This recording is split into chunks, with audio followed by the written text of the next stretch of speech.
Today we are going to discuss about the anatomy of heart as well as how the circulation of blood in the heart takes place. Our heart is located between our lungs in the middle of our chest. Its muscular walls contract that results in the beating of the heart, which pumps blood throughout our body. It helps in transportation of oxygen and nutrients to every cell of our body. Clear? Now the size of the heart is similar to the size of a man's fist. Every mammalian heart has four chambers that include right auricle, right ventricle, left auricle and left ventricle.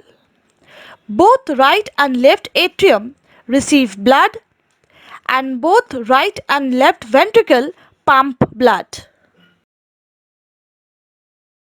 Before discussing the anatomy, let's see first how circulation of blood in the heart takes place. The first thing you see here is two different colors, right?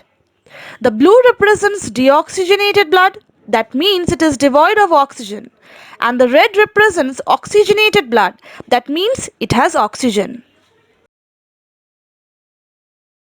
Here we start with the blood utilized by the cells and tissues that enters into the right auricle through superior and inferior vena cava.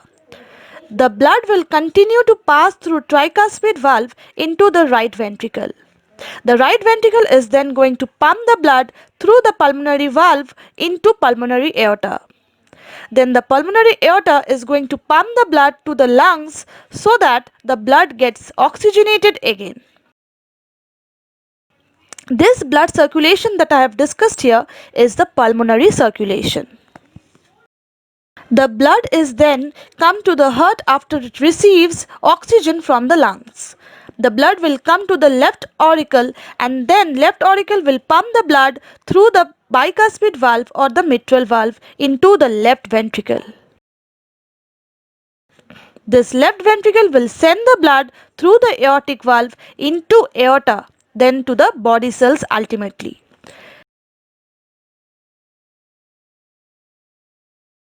This blood circulation is known as systemic circulation. Now let's discuss the anatomy of heart. The atrioventricular valves or the AV valves lie between atria and ventricles on either side of the heart. They are the tricuspid and the bicuspid valves. The tricuspid is on the right side and bicuspid is on the left side. There are also two semilunar valves, the pulmonary and the aortic valves.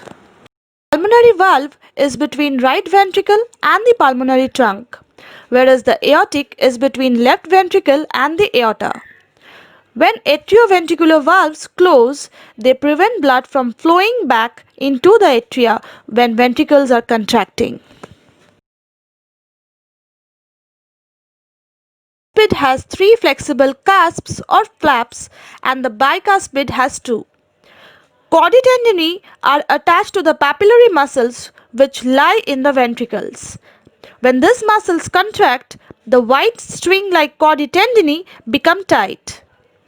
Chorditendae, together with the papillary muscles, keep the valves shut when ventricles contract.